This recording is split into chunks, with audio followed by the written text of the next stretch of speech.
Naquele tempo disse Jesus aos seus discípulos: quem vos der de beber um copo de água porque sois de Cristo, não ficará sem receber a recompensa. E se alguém escandalizar um destes pequeninos que creem, melhor seria que fosse jogado no mar, com uma pedra de moinho amarrada ao pescoço. Se tua mão te leva a pecar, corta-a. É melhor entrar na vida sem uma das mãos do que tendo as duas e ir para o inferno, para o fogo que nunca se apaga. Se teu pé te leva a pecar, corta-o. É melhor entrar na vida sem um dos pés do que tendo os dois ser jogado no inferno. Se o teu olho te leva a pecar, arranca-o. É melhor entrar no reino de Deus com um só olho do que tendo os dois e ser jogado no inferno, onde o verme deles não morre e o fogo não se apaga. Pois todos hão de ser salgados pelo fogo. Coisa boa é o sal. Mas se o sal tornar insonso, com que lhe restituiremos o tempero?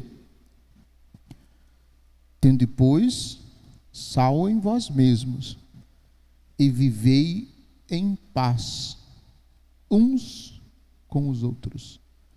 Palavra da salvação.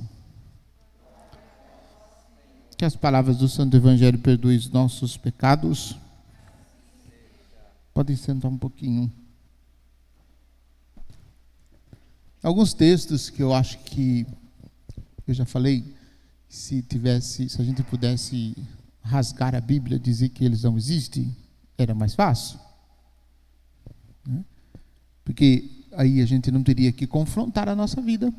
Esses dois textos que nós ouvimos na liturgia de hoje, a primeira leitura da carta de Tiago, né, e o evangelho que nós acabamos de ouvir. Primeira leitura, Tiago está dizendo de forma direta, não está colocando, né, palavras adocicadas, né?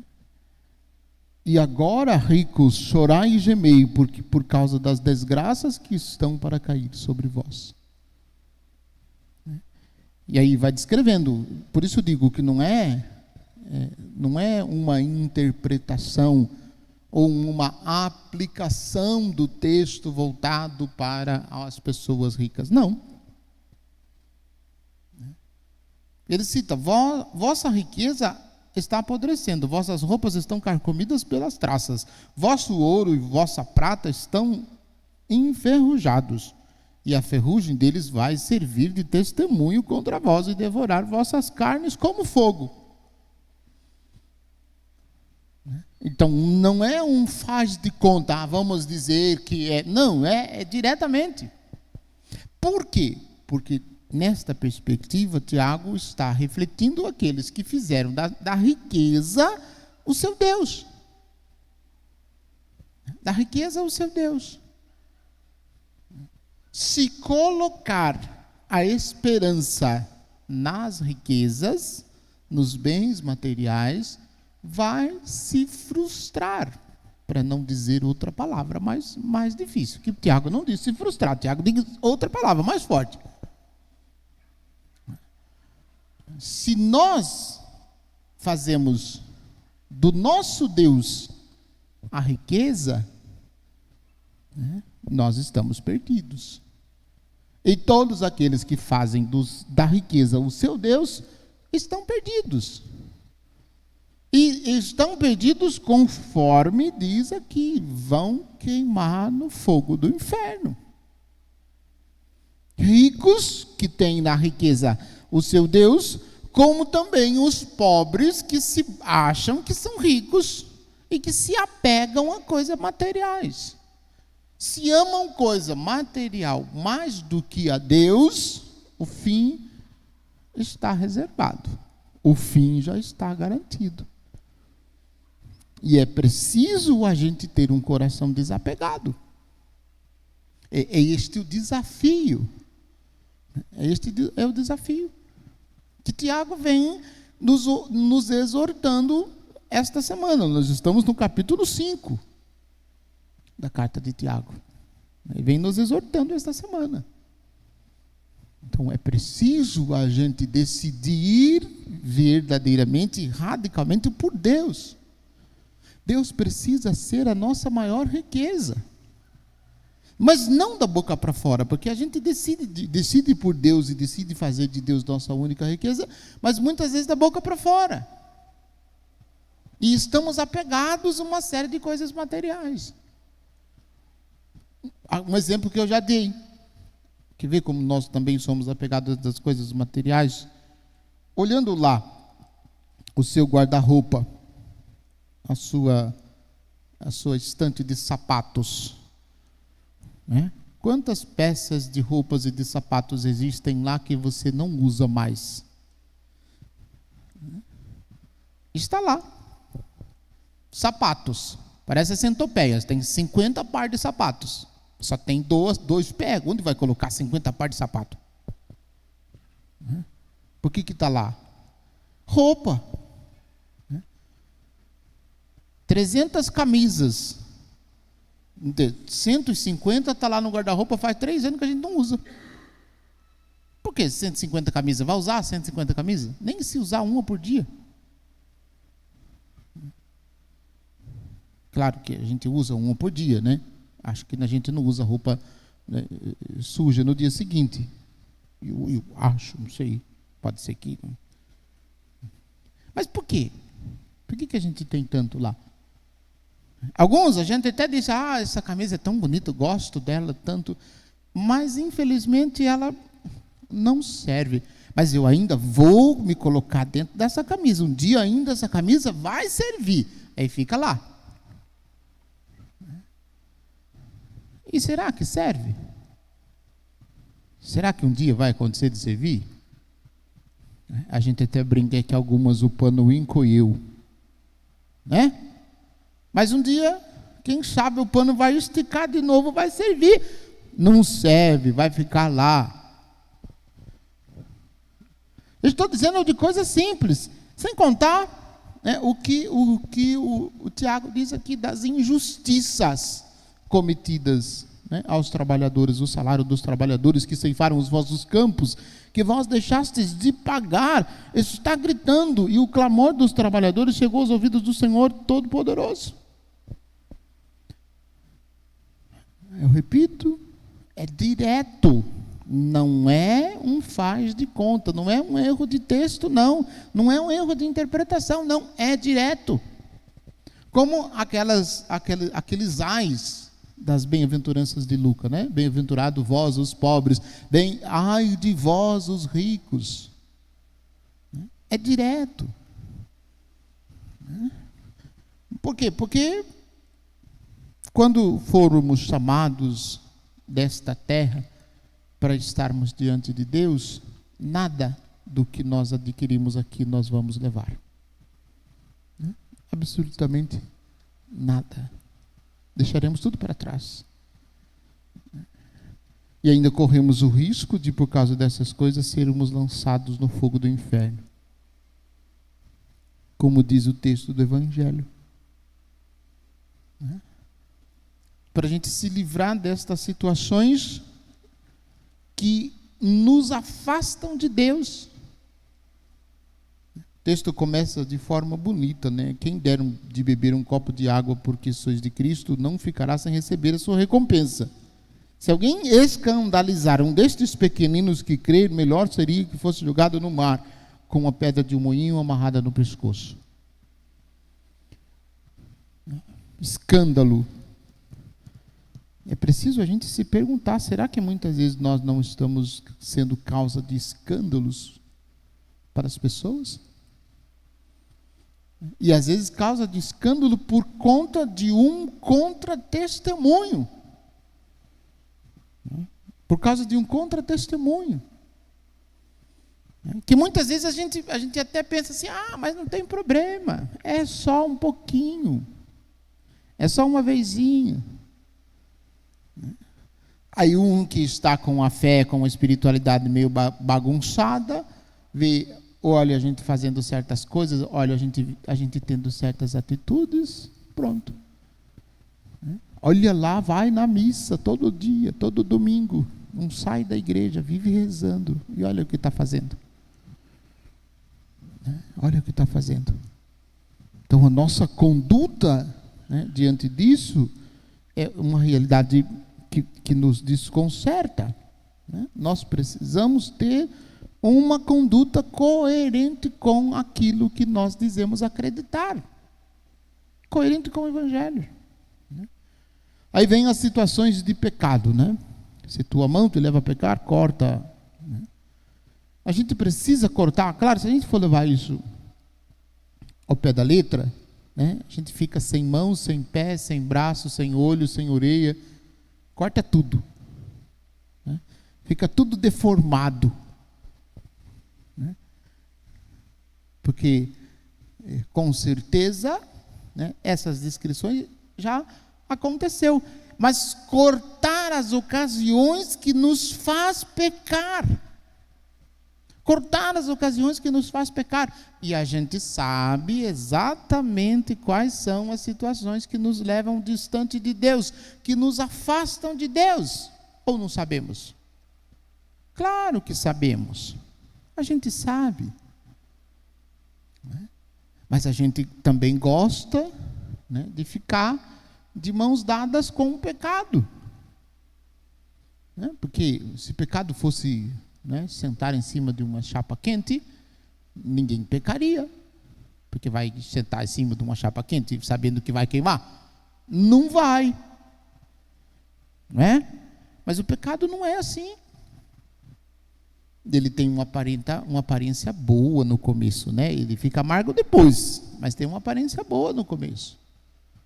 E a gente precisa se livrar, é disso que Jesus está dizendo, rompe definitivamente com o pecado. Tem que romper definitivamente com o pecado. Pecado veniais, a gente está todo dia lutando contra ele. E o autor daquele livro, A Imitação de Cristo, Thomas de Kempis, ele diz que se nós vencemos um pecado venial por ano, em pouco tempo a gente se torna santo. Só que o pecado mortal não dá para ser assim. O pecado mortal tem que romper definitivamente. Ou rompe definitivamente com o pecado mortal, ou então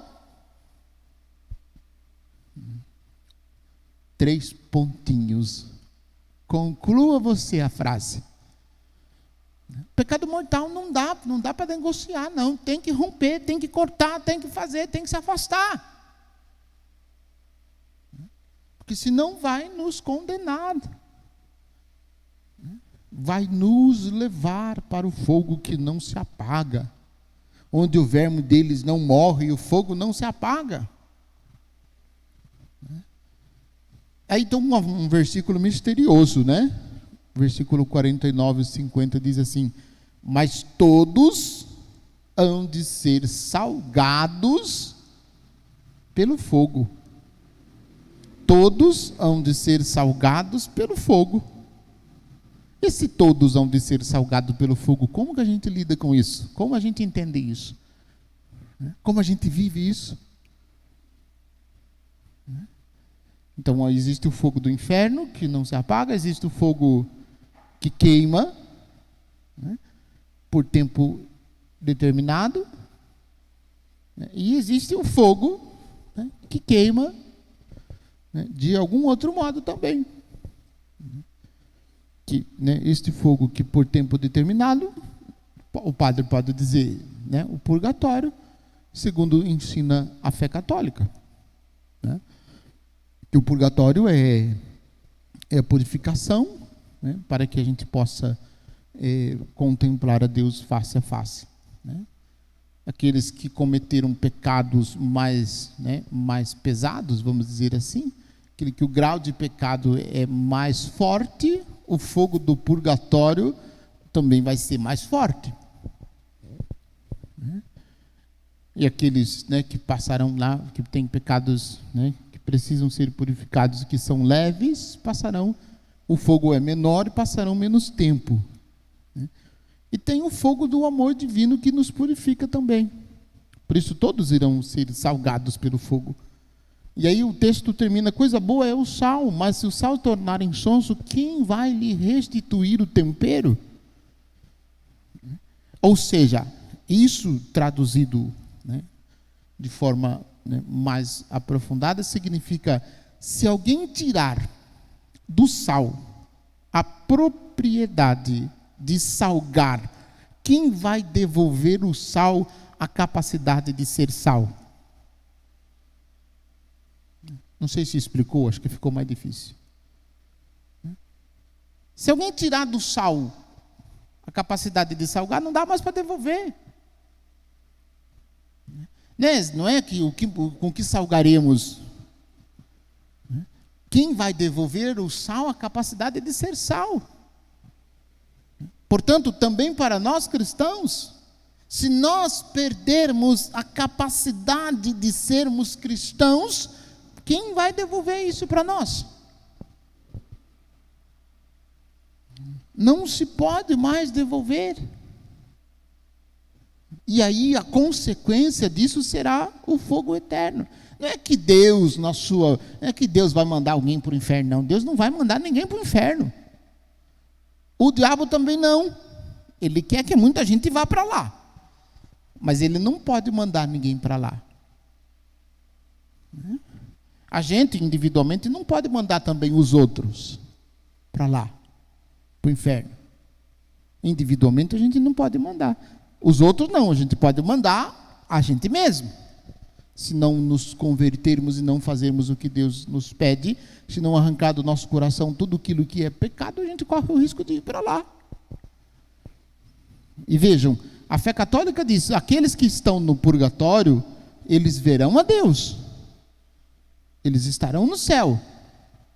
Mas os que forem para o inferno, do inferno nunca mais sairão. Nunca mais sairão. Aí alguns dizem assim: mas se Deus é tão bom, por que permite que tais pessoas vão para o inferno? Não é Deus que permite. É a pessoa que não quis durante a vida fazer aquilo que Deus pediu. É a pessoa que durante a vida disse não para Deus. E se disse não para Deus durante a vida, depois, nessa hora, não tem como voltar. E, infelizmente, tem gente católica que acredita que no inferno, quem vai para o inferno um dia vai se salvar. Não vai, porque também não existe salvação para o demônio. Ele está condenado, e quem vai com ele lá para aquele lugar, de lá não sai. Por isso que nós precisamos viver sempre num processo de conversão, afastando-nos sempre e cada vez mais do pecado e daquilo que nos afasta de Deus. Porque se a gente não se afastar do pecado e daquilo que nos afasta de Deus, nós ficaremos afastados de Deus eternamente.